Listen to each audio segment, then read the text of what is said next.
Dans le grand récit des évangiles, une figure se dresse par son absence de mots. Joseph de Nazareth. Aucune parole de lui n'a traversé les siècles. Son langage n'était pas fait de mots, mais d'actes et d'une obéissance silencieuse aux mystères qui le dépassaient.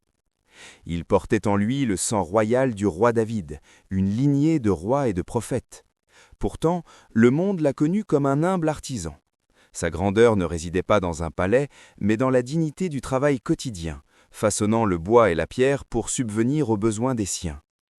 Lorsque l'impossible frappa sa vie, sa fiancée, Marie, enceinte avant leur union, Joseph fut confronté au plus grand dilemme. L'Évangile le nomme « juste ». Sa justice n'était pas la vengeance, mais une profonde compassion. Plutôt que de la livrer à la honte, il choisit de s'effacer en secret, jusqu'à ce qu'un rêve ne change tout. La violence du monde ne tarda pas à menacer la vie fragile de l'enfant. Averti en songe, Joseph devint le gardien vigilant de la Sainte Famille. C'est lui qui organisa la fuite précipitée à travers le désert, loin de la fureur d'Hérode, assurant leur survie en Égypte avant de les ramener sains et saufs au pays. Des siècles plus tard, le 8 décembre 1870, l'Église fit un geste historique. Saint Joseph fut déclaré patron de l'Église universelle. Celui qui avait veillé sur l'enfant Jésus était désormais appelé à protéger son corps mystique face aux tempêtes de l'histoire. L'Église l'honore par deux visages. Le 19 mars, c'est la solennité de l'époux de Marie, le pilier de la famille. Puis le 1er mai, il devient Joseph artisan, le saint patron des travailleurs. Une fête pour sanctifier le labeur humain et rappeler que tout travail a une dignité divine. La tradition nous dépeint une fin de vie d'une paix incomparable.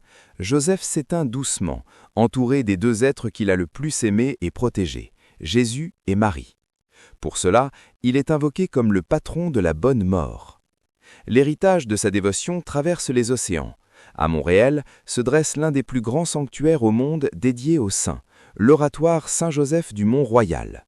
Fondé par le modeste frère André, ce lieu monumental attire des millions de fidèles chaque année. Joseph n'est pas le père biologique de Jésus, mais il est pleinement son père par le don de Dieu. En nommant l'enfant, il l'insère légalement dans la descendance de David.